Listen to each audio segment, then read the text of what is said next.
Welcome to our YouTube Live, and we have an hour together, and you can ask any question you like, and I'll try to answer as best I can, of course, as I always do.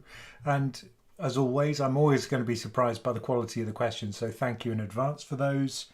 They're always really interesting, not just because I think, it's about finance and I'm interested in finance, but they always kind of probe areas of my knowledge which aren't always complete. So I always have to go and kind of look things up afterwards. So, that's how you learn, I guess.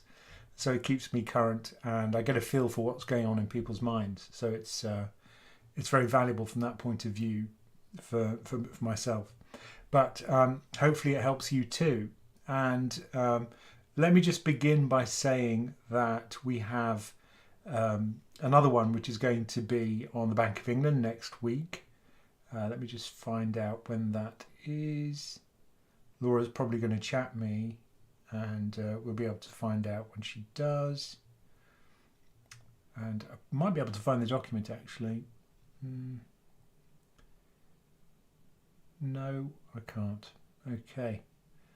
Anyway, I'm sure she's going to put it into the Q&A notes in a minute because she hears things with a lag. But look, there was a leftover question from last week, from yesterday. Last week feels like a week. This is from Epic Chess, and they said, forgot to write the question. Shareholder yield discussion today on the podcast was fascinating, and I'll share the podcast with you in a moment. Could you build your own fund on it like you did with UK small cap value?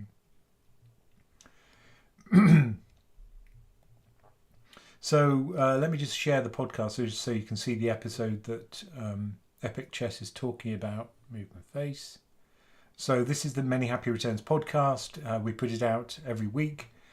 And this was the one that he's talking about. We did one on dividend investing because it's actually quite controversial. You wouldn't have thought it would be.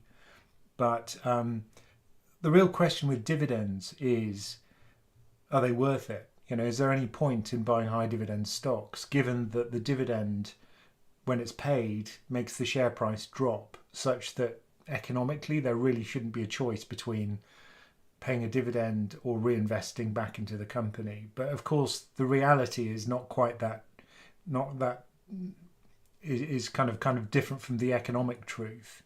Because there are all sorts of psychological reasons why people like to be paid an income. And there's a question about how efficiently the company can reinvest that money back into the company itself and whether that will generate growth. Some people simply want an income when they retire and they don't want to have to sell anything to get it. So, that's another thing to think about. And I guess another point is that if markets are kind of moving sideways, which kind of has happened this year. So if we have a look at look at year-to-date returns on Coifin, it looked great at the beginning of the year. It looked like it would be another 2023, but then things started to unwind, and now we've got a pretty big pullback, and now we're looking at a return on the S&P of just 6% so far year to date, which is historically that's a pretty good return. But compared to what we've been used to after the pandemic, it's pretty poor. And for the Nasdaq in particular, it's only up 4%. And we've had some disappointments with the earnings. Facebook didn't disappoint, but people were disappointed anyway. So I think there's a really high bar that these tech companies have to beat in order for people to reward them with a share price increase, unless you're Tesla, in which case poor earnings still generate a 10% boost to your share price. But I think the overall story for this year is kind of a sideways movement so far, not a huge rally. And in that kind of market, something which pays you a high dividend can seem attractive. And I said yesterday that I'm experimenting with QYLP, which is a covered call fund. And the idea here is that you sell the upside with call options and turn the upside, you transform it into income. And because the Nasdaq has so much upside potential, those call options that you sell are very expensive. And also because the Nasdaq is volatile, it makes the options expensive. So I think that's why the dividend yield on this covered call is 12%, because you sold those very expensive options. The drawback, of course, is if the Nasdaq does surge upwards, you don't participate in all of the upside, and unfortunately, you participate in all of the downside. So that's the catch-22. There's always a catch-22 in investing. But you can see that if I have a look at QYLP, the US version, of course, is QYLD, and the dividend yield is the same. QYLP, yes, is in sterling. So it trades on the London Stock Exchange, it trades in sterling, and now its share price is moving sideways so far this year. But the reason why you buy it isn't because of the share price gain, it's because of these dividends.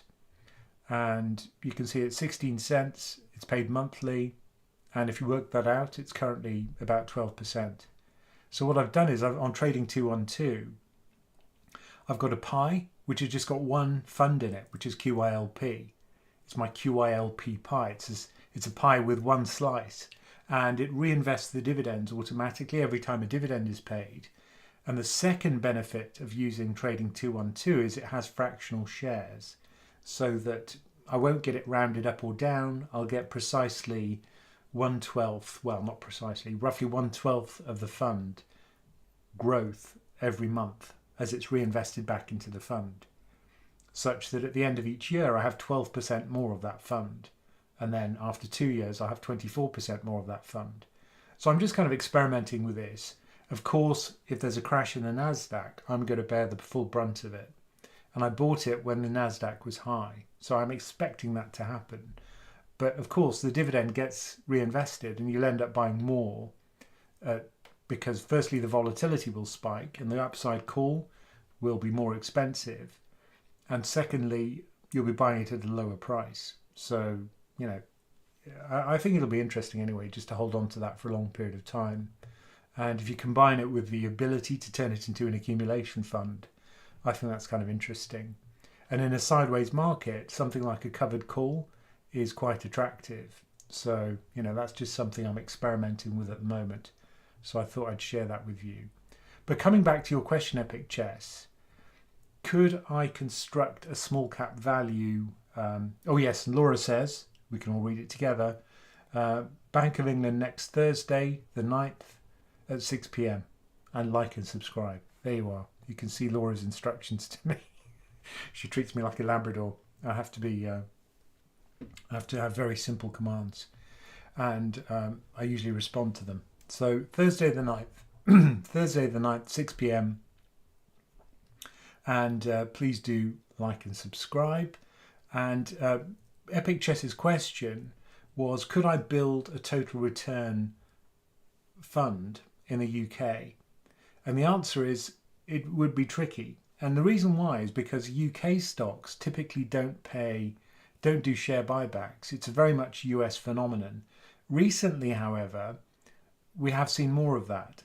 For example, investment trusts have been buying back their own shares because it's a hugely depressed market in the UK. There's been a legislative change. How the administrative costs are reported is now more transparent, you could argue. And that's had a very, very strong chilling effect on the investment trust market. Plus the UK market overall is in the doldrums and very unloved. And investment trusts tend to have high fees, they tend to be actively managed, and they're just very unloved at the moment. They're usually trading at big discounts to net asset value.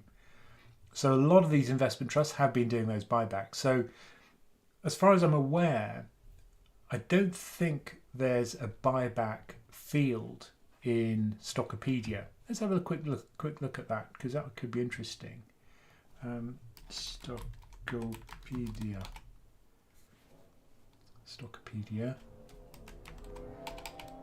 Now I can show you the interface. It's quite cool. But without Stockopedia, there's just no hope that I could ever run this kind of portfolio.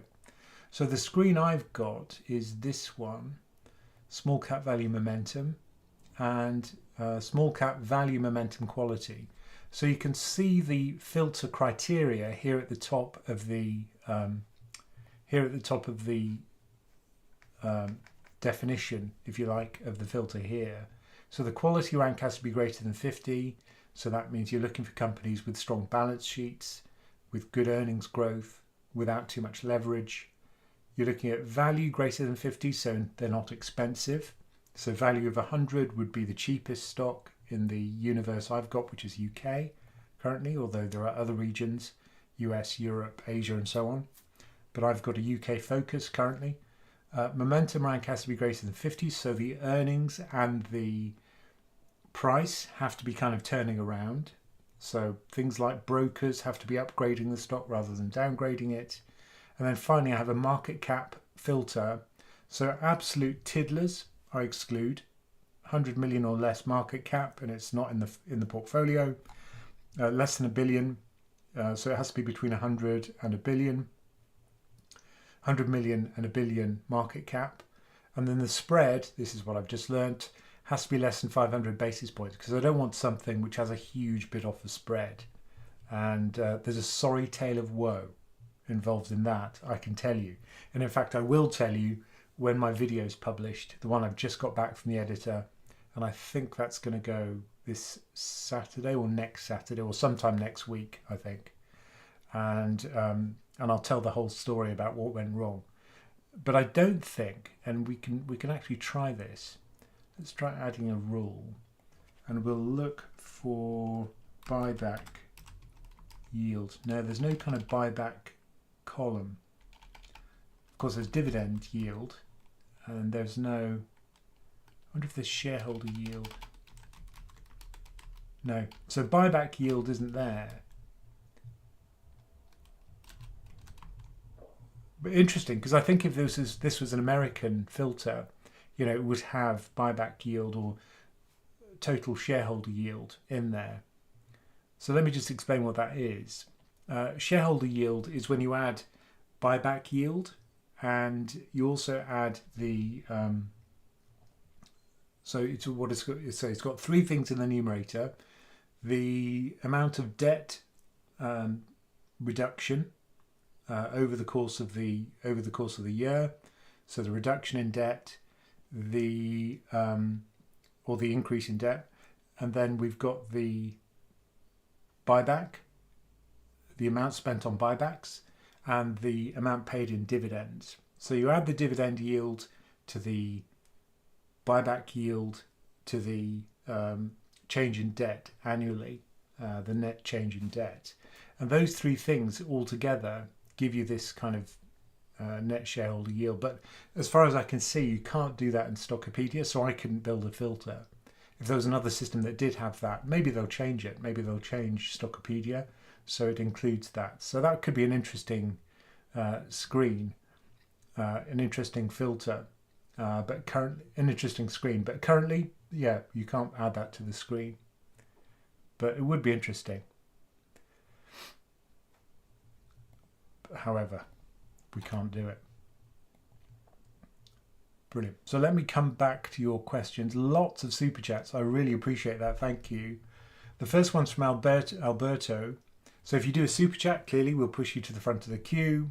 And also if you're one of our supporters on YouTube, we'll push you to the front of the queue, of course. And back to me. So Alberto says, what do you think about investing in a private equity ETF like ticker XLPE?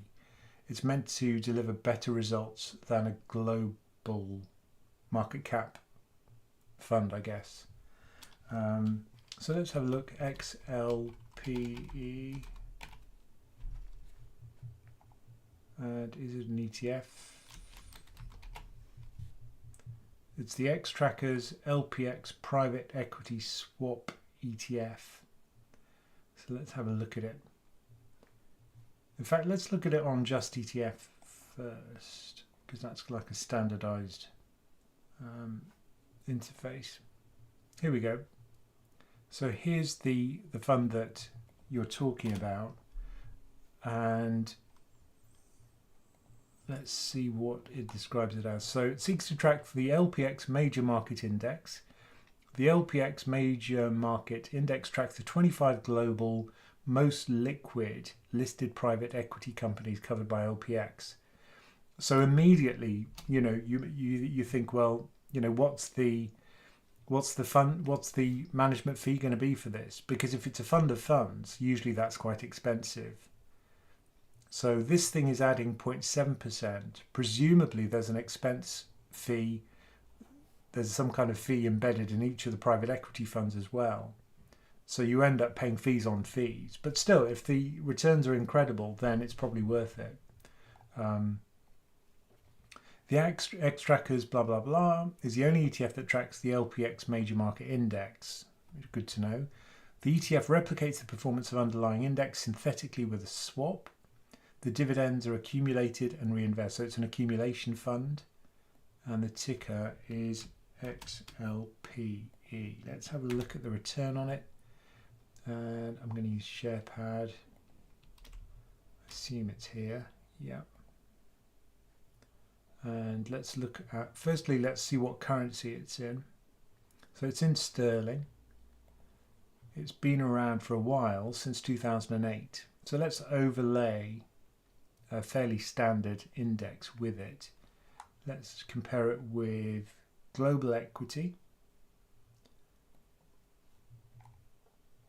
So this is the HSBC FTSE All World Index Fund, which is an accumulation fund. So the FTSE All World is in yellow and this fund is in green. Now you can see that for some period of time here, the two track each other quite closely. Let's just zoom in on the period when both funds existed. Then we got slight outperformance just before the pandemic. Both sold off. In fact, the private equity one sold off a bit more. And then the recovery period during this huge rally that we got after the pandemic with growth stocks, newly issued companies, a whole bunch of really risky stuff rallied hugely. And this was no exception. But then in the tech wreck in 2022, you can see this thing got completely crushed and global equity didn't. So this thing fell considerably. Let's just work out the percentage fall here. It fell by about 30%. So not catastrophic fall, but a pretty big one. Whereas global equity fell less, a lot less. And then again, we've had a resurgence over the course of, well, pretty much since the end of last year, when this thing's hugely rallied, but now that rally's starting to fizzle out. So overall, yeah, I think it's outperformed. So, there is a case to be made for this. But, be sure to understand the kind of environment in which this thing works. Private equity tends to do well when the cost of funding is low. That's no longer the case. So that's going to be a headwind for private equity. And there has to be a market in which it's easy to sell your private equity investments. The way to think of private equity, one way of describing it, is kind of like one of these shows where they take a house, they do it up and they sell it. So in the case of a business, they'll buy a company which is kind of lost its mojo. They'll use their management expertise and their capital and somehow turn the company around and sell it into maybe they'll put it back on the market on the listed stock exchanges around the world, and it could go IPO. So the IPO is one route. They could sell it to another private equity company. That's what they're doing at the moment. There's a lot of that going on. Or they could find some other buyer in the private equity market. It could be a hedge fund. It could be, anyone who's got the money to buy an entire company. Warren Buffett, who knows? So that's the way it works. And so you've got to have a buyer. You've got to have an exit plan. Once you've done up the company, you want to sell it at a profit. And at the moment, there's just very little appetite for IPOs, much less than there was previously. So I think that's the problem. Hard to sell the companies at a huge profit, and valuations are coming back down at the moment, in the US in particular, and the cost of capital is greater. So there's got to be a big risk appetite as well. And at the moment, what we're seeing is a fizzling out of risk appetite, or certainly a weakening of it. So, as long as those three pieces are still in place, it's a good environment. But cost of funding is now higher, risk appetite's faltering, and the exits are hard to find at the moment. So not great for private equity right now. So personally, I don't think it's a great time to buy it. Certainly not when it's at, just after a huge surge, as we've seen over the course of the last few months. I don't think. So, if it crashes, yeah. I mean, if there is a market tumble and, these things are more reasonably priced, I think it's certainly something to consider. So maybe put it in your market crash shopping list and at that point, yeah, buy it. But at the moment, I'd say it's still kind of euphorically priced. So I'd keep away. But certainly, I think that's interesting. I'd not come across that before. I'll make a quick note of that. Because I think that's the best one I've found, which kind of looks at private equity as a kind of fund of funds. Interesting. There we go. It's in my notes. Very good. Back to your questions. And what have we got? Next question is from Alberto again. So let me try one from someone else and I'll come back to Alberto. One from Andrew, also a super chat. Thank you, Andrew, who says, I moved from LS80 to global all cap to reduce UK overweight. I have a money market fund for less than 2-year costs, an emergency fund, very sensible. So the money market fund will not crash. So what Andrew's done is to kind of bank save cash so that if he needs to draw on it, it won't have fallen in value. So that's really sensible. And then for the longer term stuff, he's got more risk. So he's got more equity, 80% equity, 20% bonds. But he's got a global all cap now instead of Life Strategy 80. Unsure whether to hold 10 to 20% aggregate bond fund in ISA. What should I consider? And Andrew says he's UK based and in his 30s. Well, look, I think the kind of safe bet at the moment would be, I mean, certainly aggregate bonds would be one consideration. The drawback with global bonds is that I think the drawback is going to be with global bonds is that it's going to be potentially an environment in which we see higher growth in the future. And of course, if growth increases, that's going to push up the yields and it's going to push down the prices. So you're always taking that risk. So you are taking duration risk with a global bond fund. And that's the drawback with it, I think. A lot of them are currency hedged. So you're not taking the currency risk, as much currency risk, which is a good thing. And yeah, I will come back to you, Alberto. Don't worry. And the other point, I guess, is that the good thing about it is you do get some diversification across different yield curves. So if the UK yield curve does a Liz Truss / quasi-Kwarteng and yields spike, prices tumble, well, you'll still be exposed to the US market, which did suffer slightly from the UK mini budget. In fact, it spilled across the Atlantic. It was so bad, that shock to the gilt market. Such a shame that was. But you did get the diversification benefit, so you didn't suffer such a big tumble. Personally, I would never buy another government bond fund again. I'd always go for single gilts, personally, because diversifying across risk-free government bonds, well, I say risk-free, diversifying across developed market government bonds isn't so sensible as it is for stocks, say, because they're all quite similar. They all tend to be quite correlated. When yields go up in one country, developed country, they go up in another. So the diversification benefit would be reduced by that. And the UK is a very safe place. So if you hold those bonds to maturity, you'll never take a loss.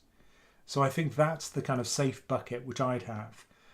either gilts, single gilts, which you can now buy from multiple platforms. You can buy them on Interactive Investor, Hargreaves Lansdown, on iWeb also, and Halifax. Those two are kind of related brokers. And trying to think of another, Execution Only is another platform that sells them. Several brokers do, and more brokers will as people pile into them. So those are a very safe way to invest if you hold it to maturity. If you don't hold it to maturity, you don't know what yield you'll get. But if you do hold it to maturity, you know exactly what coupons you'll be paid, what the principal value will be. It always matures at £100, and you know what the coupon payment dates will be to the day, and you know when you'll get your money back. So you lock in a known yield on day one, and they're very safe. So I think that's hard to beat, really. It's a hedge which you're paid to hold, and where you never take a loss, ever. And that's very powerful. So personally, I'd stay away from the bond funds and I'd stick with single gilts. And that's because I'd never take a loss. I know what I'm going to get. Of course, one drawback might be that it may not mature on the dates that you need, but of course you can choose the maturity dates of the bonds. But there aren't all maturity dates in there. They're spaced about a year apart, but not always. So that's the kind of second thing in your bucket. Cash would be another obvious one. And on a lot of brokers now, you get paid 5% for your cash because they're tracking SONIA, or you could buy a money market fund. Also, at the moment, paying about 5.2% because they tend to track SONIA, the Sterling Overnight Index Average Rate, which is roughly bank rate set by the Bank of England. So I think all those things would fall into the safe bucket category. The one you choose depends on things like what's the yield right now? Money markets win. What's the yield when the Bank of England starts to cut rates? Probably single gilts would give you a better yield. What's the volatility? And in the case of single gilts, you don't care because you just hold them to maturity. The price can do what it wants. It's going to mature at 100. It always does. So you don't really care. Money market funds have almost no volatility because they have almost no duration. So, those are the considerations. And, personally, I'd go for money markets at the moment because they've got zero volatility and they're giving you a yield which is pretty good, 5.2%. And it's going to be high for some time, I think, the yield on those money market funds because they the Bank of England's having trouble getting rid of inflation in the UK. So, that's probably what I'd do. So if you want to have 80-20, you have 80% in global stocks, for example, and then 20% in that safe bucket, probably something like money market funds at the moment, or when the money market fund income starts to fall, then you can start to think about locking in rates with single gilts. And a lot of platforms sell them now. And they're really not that hard to understand once you've got past the initial shock of duration. So back to Alberto's second question, which he also paid for. Thank you, Alberto. And he says, does investing in ESG SRI really make sense since the funds, or even if I bought a single stock or bond, are exchanged on the secondary market? Interesting question, because let's have a look at that. So let's have a look for ESG. Yeah, let me just share the podcast here because we've done 2 episodes now on ESG funds. The first one was called It's Not ESG Being Green. Michael is a genius when it comes to thinking up titles. That was his title.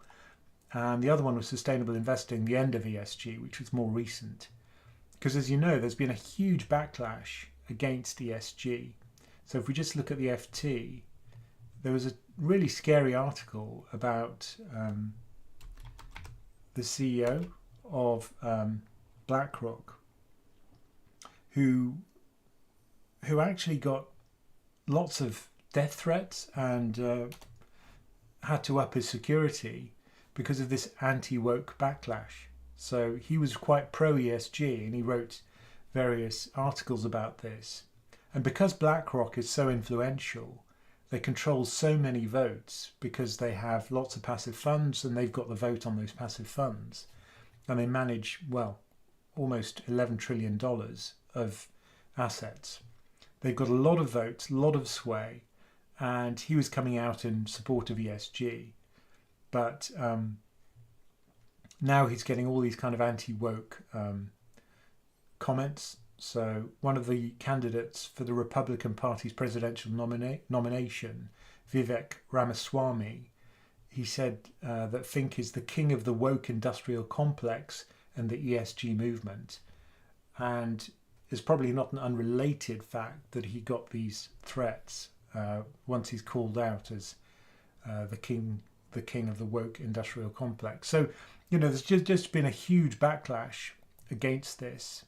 And it wasn't helped by the fact that one of the ESG managers from BlackRock actually became one of its harshest critics, and in fact criticised the way in which BlackRock chooses its ESG investments. And of course he knew how it works because he was one of the managers creating those funds. So there has been a backlash.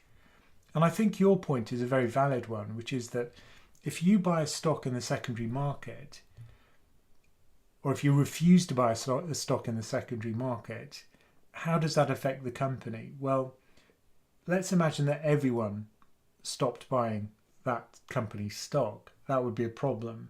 There'd be no liquidity in that stock. Essentially, that would kill the stock, that's for sure. But the other point, I guess, is that it's never going to be everybody. But if you really want to hurt a company, you hurt it in the primary market.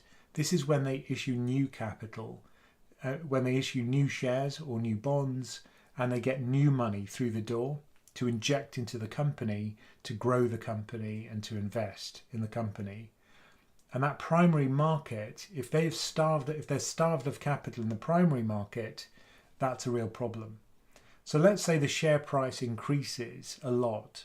That means that they don't have to sell so many shares and give up voting rights and dilute their existing shareholders as much to get a fixed amount of capital. So in that sense, not buying the shares depresses the share price in the secondary market, and it makes future issuance more expensive in a sense because they have to give up more voting rights and dilute existing shareholders more. And nobody likes that, right? So it does have a kind of indirect effect. But you're right, the primary market, when new stuff's issued, is where it really hurts. So if you refuse to buy the bonds when they're issued, or you lobby the market makers so that they refuse to issue the debt somehow, I doubt they'd listen to you, but I mean, that's how you do it, I guess. That would really hurt a company, particularly if it's starved of capital as it's growing. So a growth stock in particular will be difficult to hurt that way. A more mature stock, more mature company will probably have more organic revenue, so it can, tick along for longer without being hurt by that. But I think you're right. I think you're right that the secondary market is a kind of blunt instrument to hurt a company. But it's kind of indirect, I guess, the effect. The next question, also a super chat from Madleon81. Thank you, Madleon81. Is I see more Asians investing in the US stock markets to diversify. Does that mean the US stocks rally will carry on this decade because, Tina, there is no alternative? What will be the impact of US debt on US stocks this decade? Kind of two separate questions there. Certainly, if Asians are buying into the US market, it is a big support, simply because they have more capital now to invest. It used to be the case that to first order, the capital on this planet was mostly US. So if the US bought your country's stocks, woohoo, it would go up a lot. And we saw that with EM crises. Usually it was US capital that was flooding into a country in search of yield. And then at the first sign of trouble, anywhere in EM, the money would flood out again indiscriminately. Even if your country was kind of okay, it was branded as EM, so the money would still flood out. So that made US capital a source of destabilization in markets globally, I think, in capital markets. But now it seems to be going the other way, right? It's now Asians who've got a lot of capital, or a lot of people, not necessarily as wealthy as the average US person, but more people than in the US, and that's going to become more of a force globally. So I think if they are able to invest abroad, and this is another problem, which is that there are capital controls in places like China still, and that's going to limit how much capital can leave the country. And I know Indian investors as well are restricted in terms of whether they can buy foreign stocks. So a lot of these people may be restricted to their domestic market. But once those capital controls are lifted, then I think this could be an upward push for US companies. So indirectly, these people can presumably buy funds which are domiciled in their country, but which invest internationally, and that might be a source of higher revenues for, or at least a source of demand for US stocks. But will that on its own keep the US stock rally afloat? I don't think so. The primary group of people which the US stocks have to convince, US companies have to convince to buy their stocks, are US investors, because it's still the case that most of the wealth in the world is based in the US. Europe is also very rich, of course, a lot of capital there, and a lot of Europeans invest in the US market. And I think that's probably more important than Asia at the moment. That will change, but at the moment I think it's still the case that, of course, Japan's very rich, and that's Asian, but a lot of Asia is EM. But I don't think that's going to be a huge support for the US market, put it that way. The US debt problem, which is that the US is on an unsustainable path. If you look at one of the CBO reports about US debt sustainability, you can see that they're forecasting, as they always do, that the budget projections are unsustainable and the debt is not going to be sustainable. So let's have a quick look at their PDF. Here we go. So this is a kind of non-partisan organization in the US, the CBO, the Congressional Budget Office, and they produce these projections based on fiscal assumptions. So how much is the US spending? How much will it spend in future? If it's spending more than it's earning, and we extrapolate that into the future, well, of course, that's going to increase the amount of outstanding debt. The debt to GDP ratio is what really matters. But the problem at the moment is that there is this deficit. So there's a primary deficit. Net interest outlays are how much they're having to pay to service their existing debt.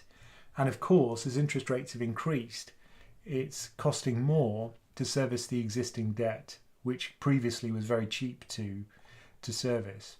So if interest rates remain high and the primary deficit remains as a deficit, they're spending more than they're earning, then the debt to GDP ratio is going to carry on increasing, and it will be unlimited how much it increases. But I guess the point here is that if you look at the debt to GDP ratio historically, it's things like wars which really push it up. So that pushed us to 100% GDP in the US and in the UK actually in 1945. But then the US grew out of the problem. The GDP growth rate was greater than the debt growth rate. And so the debt to GDP ratio fell. Then in the financial crisis, more bailouts, higher debt to GDP ratio, the coronavirus pandemic, big spending required in order to mitigate the problem, and that pushed us to debt to GDP again up to war levels, World War II levels of about 100%. And that's kind of trundling upwards according to the projection.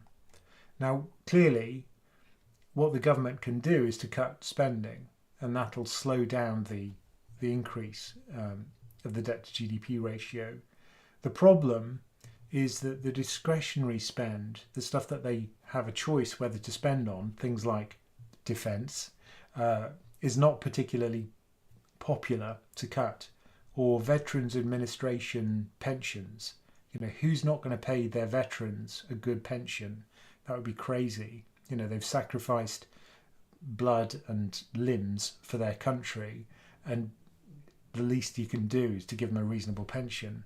So I think that's the problem. The discretionary spend is a small proportion of the outlays for the US, so there's not much wiggle room to cut spending. And the kind of things you'd have to cut would be things like defence and other unpopular things. So there's going to have to be some kind of brave politician in America who's actually willing to make these cuts in the discretionary spending. But who's going to do that? Well, I'm not sure. So that's the problem. But is that going to hurt the markets? No, because if you look at Japan, its stock market's doing pretty well, and they've got a debt to GDP of 250%. So if we look at the economic screen, again, we can use Koifin for this. Where is it? World Economics. And we look at the debt to GDP ratio. So what have we got? So debt to GDP, I've sorted it by debt to GDP. Japan's debt to GDP, 264%. Does the sun still rise in Japan? Yes. Is there a stock market okay? Yeah, in fact, it's been performing pretty well recently. Bit of a wobble over the last couple of months, but it's been performing okay. Italy, 137%. Maybe that's not a good example. And the US is now at 129. So I think it's not the case that debt to GDP being high is necessarily a problem for the stock market. That's just not true. I think if people get scared that debt to GDP is too high, it could have an effect on risk appetite. But generally, people don't care. As long as the economy is kind of okay and it feels okay and the government can carry on spending on certain things, the visible stuff, then I think people are fairly satisfied and we don't get a pullback in risk appetite. So, I don't think it's an imminent problem, although people do talk about it as if it is. Particularly YouTubers, they get good mileage with, the world's ending, fiat currencies are doomed, that's the usual stuff. Or maybe, we've got stagflation around the corner. All this stuff does well on YouTube, but does it hurt markets in practice? I don't think so. Next question is from ENP. Oh no, this is a difficult one for me. So this is from ENP and it says, are cat bonds a good investment? Yeah, so this isn't anything to do with cats. It's about catastrophe bonds. Laura says she had to look it up. She says a catastrophe bond is a high yield debt instrument that's designed to raise money for companies in the insurance industry in the event of a natural disaster. So essentially you're buying the tail risk off the insurance companies. And so what does the payoff look like on these? Well, in good times, when there isn't a catastrophe, no cats. Teddy would be perking up his ears and running out of the house right now, if you could hear me. If there isn't a catastrophe, if we're in a cat-free zone, then yeah, these are great investments. But of course, the risk is that there is a catastrophe, in which case you're on the hook for these bonds, and they can take a haircut as a result. So the problem, I guess, and there was a nice report which I read a while back from the insurance industry, talking about the frequency of natural disasters and how it's very clearly increasing. So not only is global warming a real thing, it's affecting insurance companies. So, I think it's pretty clear that if you are going to take the tail risk here off the hands of the insurers, just be sure that you understand what the risks are.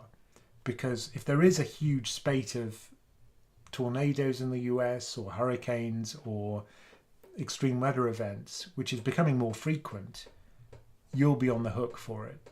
So just be aware of that.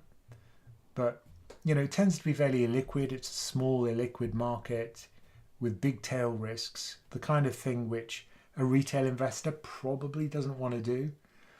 You can buy high yield bonds, which are much more liquid and much more understandable and have an average rating. They're corporate bonds, they're diversified.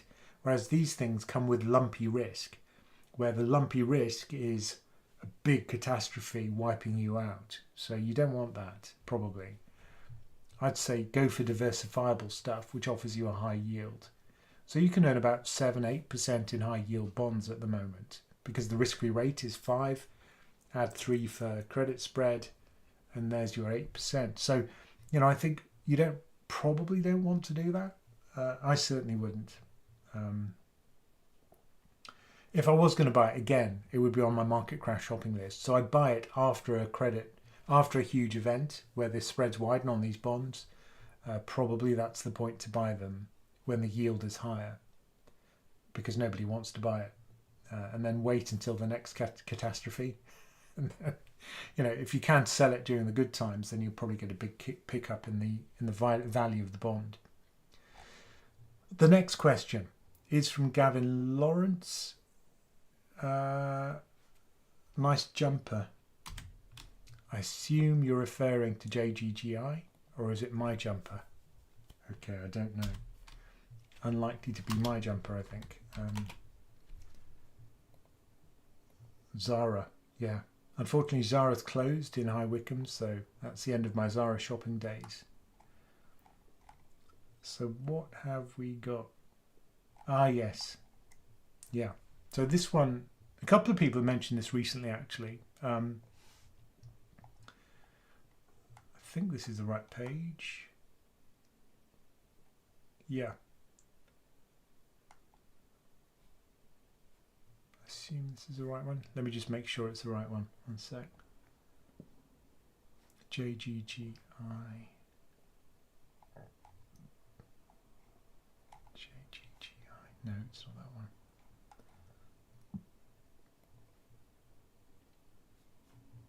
Accept all cookies. I'm on YouTube. Hurry up. Global Growth and Income PLC. Yes. Okay, so the way these things work, these are actively managed ETFs. Now, in Europe, we're not kind of used to these things. We always assume that an ETF is passive. Not true, right? So ETFs can be active. It's just a legal wrapper around a fund, which can be active or passive. But the basic idea behind these research-enhanced funds is that they take all of the research from their equity analysts and they feed that into their fund stock selection. The idea being that we've got all this brain power sitting on our analysis desk in our equity analyst department. Why don't we harvest that information by selecting stocks on the basis of it? And if they have a recommendation, a buy recommendation on the stock, we'll buy more of that stock. If they have a sell recommendation on the stock, we'll sell that stock or go short that stock or go underweight that stock. And that way the information from the analysts feeds into the fund and hopefully it generates outperformance. And these are called research enhanced funds. There's a whole suite of them from JP Morgan. And let's see the description here. Taps into the local proprietary analysis of JP Morgan's award-winning and experienced global research team. So some of my friends from my previous employment at an investment bank were those analysts. Could they generate alpha? Friends, right? So I have to say they might not have been able to generate alpha, but it's a good idea. A couple of problems with it. One problem is that, today's outperforming analyst can be tomorrow's washout. So yeah, the equity analysis that they do may be good today, maybe not so good tomorrow. So it's a moving target. Also, I think one of the problems is that the incentives for these analysts is to say something controversial, not necessarily to say something which is true. The reason why that's important is because they don't have to be right. They just have to say something shocking. That'll get them onto Bloomberg TV. It'll probably get them voted for in the research awards. And basically that's the currency of strategists and analysts. If you get voted for in those broker voting magazines which kind of create these votes, the voting systems, then it pushes up your income, it pushes up your bonus, and that's the definition of success. More people want to speak to you, and the way you do that is to be controversial. If you have a consensus view which is correct, nobody wants to speak to you. So just be aware of that conflict of interest. But historically this one's actually performed okay, and the fee I seem to remember from these is pretty low. Can't see the fee here, which is never a good sign. Let's see if we can find it here. TR. No expense. OCF. No. Are they going to give us a clue? No. Total costs. No. Okay, that's not very helpful. Anyway, the other ones I was looking at, the fee wasn't particularly high, which made me think, yeah, maybe it's interesting. But would I put a lot of faith into this thing being able to outperform? Probably not. Even if it's outperformed historically, they haven't been around that long, so you can't really judge, I don't think. Yeah, 0.5, so this one's not particularly cheap at all. That's very high for this kind of fund. Yeah, so that's obviously going to be a bar to success immediately. But if you believe in the power of the research at these investment banks, it's certainly something to consider. And I did look at a few of these and looked at the performance, and it was pretty good. So just take a look at the performance and just see if you think it's worth the 0.5% that you'll be paying. But more importantly, whether that outperformance will persist. Because remember, the analyst turnover at these big companies is pretty fast. So whatever you've got today may not exist in the future. So just be aware of that. Back to your questions. How are we doing for time? We've got 6 minutes and I've got lots of questions. No, I've got 3 questions to get through. So please stop asking questions. Super chats anyway. So first question's from Damatza, who says, "Good evening, Ramin. Hopefully you received the InvestEngine kickback. I got £40 out of it. Question, do broad commodities generally beat inflation? And where can I find inflation-adjusted charts, please? Thanks." So we do have an affiliate link for InvestEngine. And sometimes in our InvestEngine videos and others, we put that in the description. So I assume we did. Yes, thank you, Damatza. And Damatza got 40 quid out of it, which is even better. Do broad commodities generally beat inflation? No. Broad commodities generally track inflation. What sometimes happens is that broad commodities sometimes surge. And the reason for that would usually be energy prices. Usually these broad commodity indices are heavily weighted towards oil, and oil tends to surge during a Middle Eastern crisis, usually a military crisis. When there's geopolitical risk in the Middle East, usually the price of oil surges because people worry about the supply being cut, and that would cause these things to surge, and that usually coincides with the surge in inflation. The recent surge in inflation we've just seen was no exception. The price of energy surged and inflation surged. So the best hedge probably was one of those energy funds, or a broad commodity one would also give you some exposure.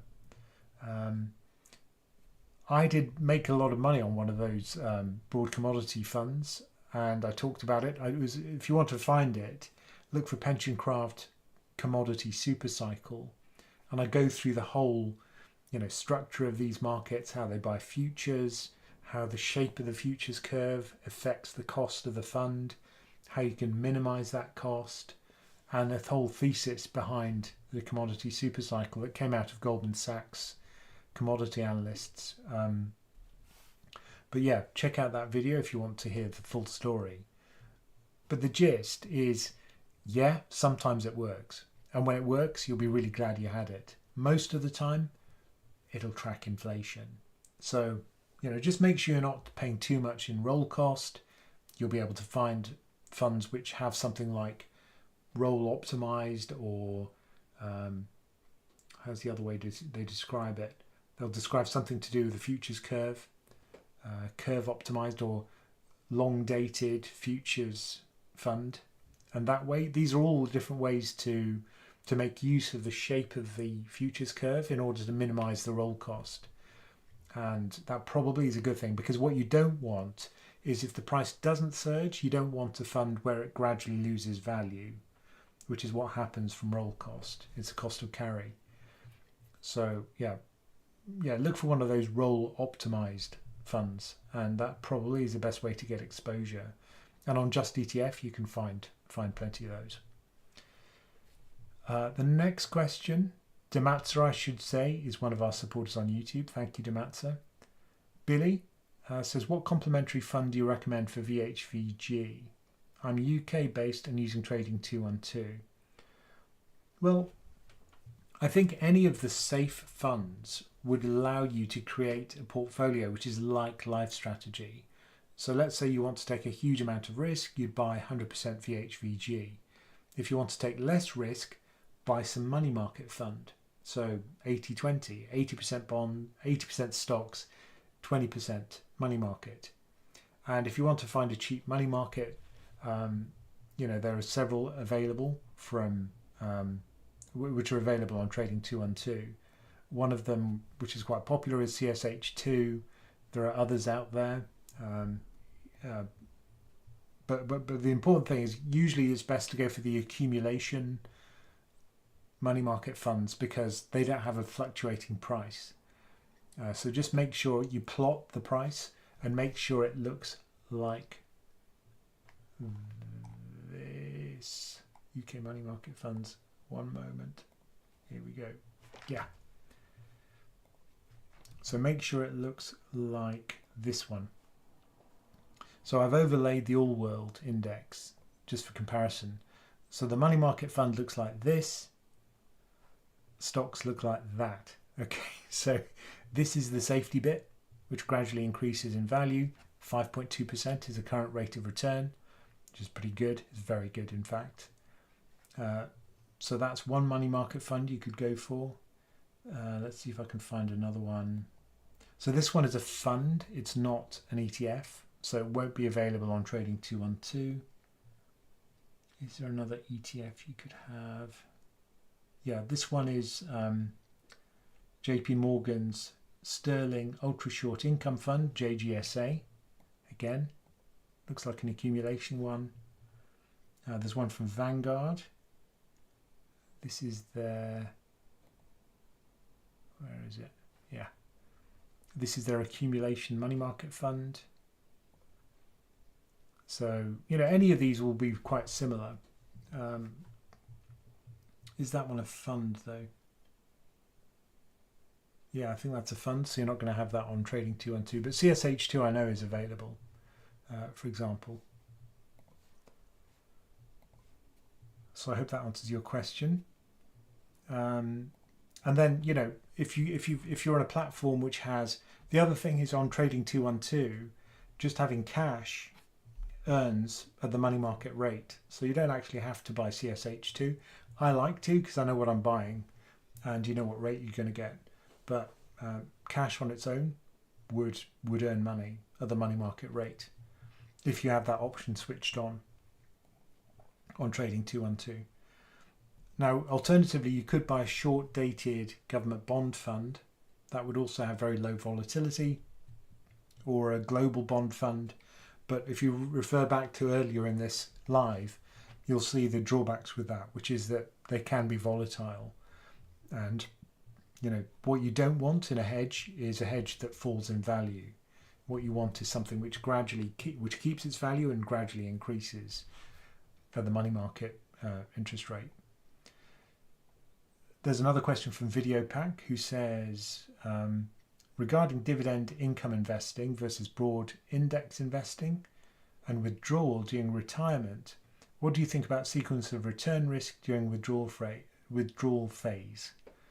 Well, for the members, what we've got on our website is a whole bunch of tools now on PensionCraft, which we've made available for the premium members. And this was specifically to deal with this kind of question. Let me just quickly go. So this is what it looks like if you join our community. We've got a dashboard which kind of lists things. And let's go to the trackers. So let's go to the drawdown calculators. So the idea here is you choose a withdrawal rule. Now the goal here is to avoid withdrawing too much money to exhaust the pot, right? So there are various ways you can do that, but generally the principle is if the size of the pot shrinks, you withdraw less. There are various ways you can keep it from being too volatile. For example, you can cap and floor the growth rate of your portfolio so that you can only adjust the income within certain bands, but that in itself comes up with certain problems. There's another thing which is Klinger, where you can set guardrails. So if the withdrawal rate gets too high, you step back and withdraw less. If the withdrawal rate gets too low, you can increase your withdrawal rate. And there's a rule which lets you maximize consumption such that you just run out of money as you pass away. That's the Boglehead's variable withdrawal rate strategy. So those are the strategies which we've got, which allow you to adjust your withdrawals so you don't exhaust your pot.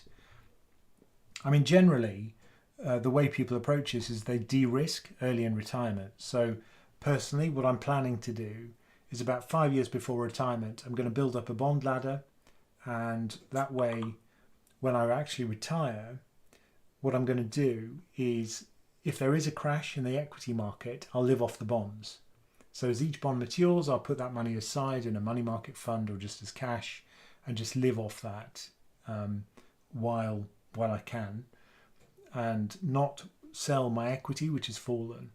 And that gives equity time to recover until I exhaust the safe bucket. And at that point, I have to start selling equity. So that's one way to mitigate it. Build up a safe buffer just before retirement, probably about 5 years before retirement in case there's a nasty incident before you retire. And then after retirement, personally, what I'm going to do is re-risk at that point. So 5 years into retirement, I'll go back to a heavily equity allocated portfolio, because generally that tends to do better. Internationally diversified, of course, but heavily tilted towards equity, if not 100% equity. But, all these things are quite a long way off for me, but that's personally what I'm planning to do. And this is a fairly standard approach. You de-risk before retirement, and shortly after retirement, keep that de-risk state. And that way, if there is a crash, you can live off the safe stuff to give equity markets time to recover. And that way, the sequencing risk isn't going to hurt you so much. Sequencing risk, I should say, is the effect on your retirement pot of a crash. Now, if you have a 30% fall on day one of retirement, it has a huge negative effect on the lifetime of your portfolio, of the lifetime of your savings. Whereas exactly this same size fall 5 years before you die makes almost no difference to the lifetime of the pot. So that's called sequencing risk, and the reason why is that money's not compounding for a long period of time. So yeah, you can use our tools. You can to try and draw less if there is a crash. Of course, nobody likes to have a lower income, or you can simply de-risk early in retirement and have that buffer in case you need to draw on it, with the understanding that that usually is a drag on return, because safe stuff generates smaller returns than risky stuff. Question from Sid: are there any globally diversified REITs? Yes, there are, and one of them, for example, is from so if we go to just ETF and have a look for REITs,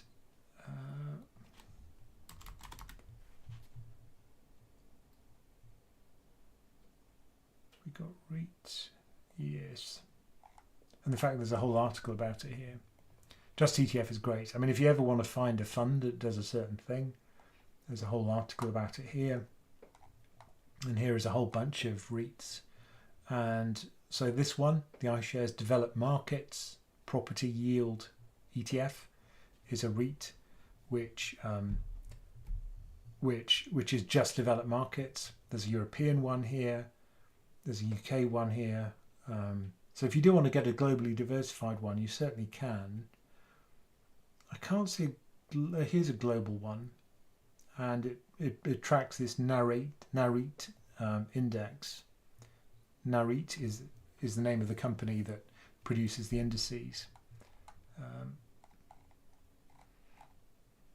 But certainly it is possible to buy them. The fees tend to be pretty high, to be fair. What is the fee on this one? This isn't too bad, 0.24. But yeah, you're going to get income with these things. I mean, that's the way they're kind of geared. They have to pay, I think, 90% of the rental income for their properties to their shareholders in order to be a REIT. And if they do that, usually the break is from the government that they don't have to pay corporation tax. So you get kind of very tax efficient structures. And then if you hold it inside an ISA or a SIP, it's doubly tax efficient. So that's the way they work. But you can get globally diversified ones. Yes, you can. And Just ETF is a good place to find them. They don't have to be. So ETF, REIT ETFs are not the only way you can buy it. You can just buy a straight REIT, and you can find those on the London Stock Exchange. Morningstar probably has a filter, so you can find them on Morningstar as well. That's another great site for finding funds. Finally, last question, Lenin Velaturi. Nice to see you, Lenin. And he says, hi, Ramin. Hello, Ramin. How do you keep invested in one fund with all the noise around you? If you can explain your thought process, that would be great insight for all of us. Okay. Yeah, I'm 10 minutes past. But look, the way I do it is bitter experience. And my bitter experience was that I'm a very bad timer of markets. I'm not good at it at all. And I'm very willing to admit it. I'm not a good stock picker. I'm not a good fund picker, regional allocation picker. All of these things I've tried in the past and I'm not particularly good at them. And if I'd have just bought a global equity fund and left it when I was 20, I'd be a lot better off today. So I think it's experience that teaches me about my own limitations and acknowledging those limitations and tracking my own not very good performance at beating the market, which taught me that it was a good idea to just keep it as simple as possible. And one of the reasons why I have a single fund is specifically to control my own behavior, because there's nothing I can do. I can just buy more of it or sell it. And that way I've also got the fund portfolio, which is like 10% of my overall wealth, where I can play around, lose money, and remind myself how bad I am at the stuff I'm trying to do, which is to beat markets. And that scratches the itch, and that's important. And it keeps me learning. And this video I'm about to publish about a mistake I made with my personal fund portfolio. You learn stuff, and I'm willing to share that with people. And if I make a mistake, hopefully it can stop other people making that mistake as well. So I think, if you want to learn, if you want to keep your hands off the core, then having that fund portfolio makes sense. Last question. There we go. But that's how I do it. I can't filter out the noise because I have to be abreast of what's going on in markets. Of course I do. I have to listen to what my clients tell me in coaching sessions, one-to-one, which you can book on our website. And that kind of influences me. They tell me about their investments and I think, oh, that's interesting. And of course, everybody's affected by this shiny red ball syndrome, where something new comes along and you want to try it out. All I'd say is do it. If you're tempted, succumb to temptation, and just don't do it in huge size. Just do a tiny trade, so that it hurts if it goes wrong, so you learn your lesson, but you're not going to be ruined if it goes wrong. So just don't go all in. A question from Alex W, who says, finally, how's your downgrade cascade coming on, woman? Final question. Okay. So this is the idea that a lot of the investment grade debt is currently just one notch above junk. So all it would take is a kind of worsening of credit conditions in order for a kind of downward spiral where a lot of those companies are going to get downgraded.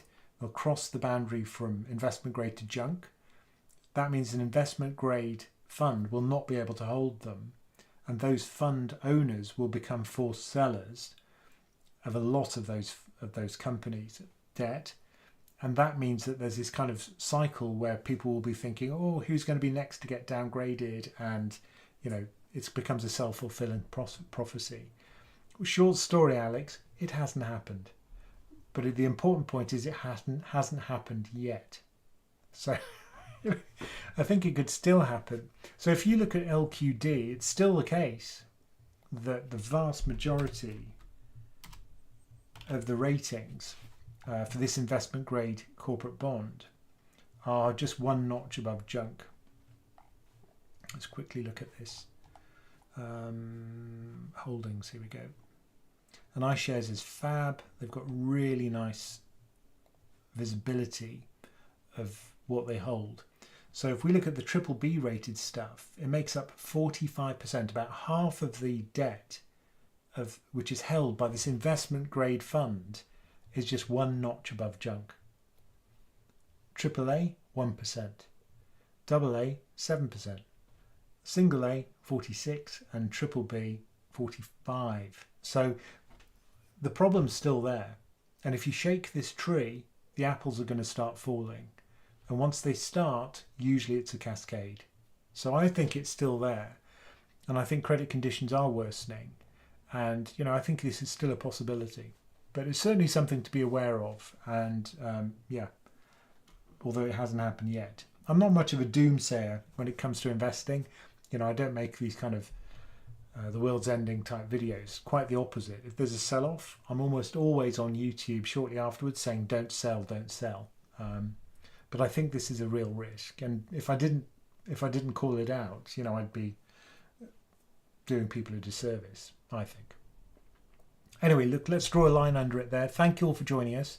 Don't forget, we've got the Bank of England on Thursday the 9th at 6 p.m, just after they've announced what they're going to do. And we'll go through it and why and how it affects markets. Please do like and subscribe. Don't forget, you can listen to our podcast for free. You can sign up to our newsletter for free. Find it on our website, PensionCraft.com.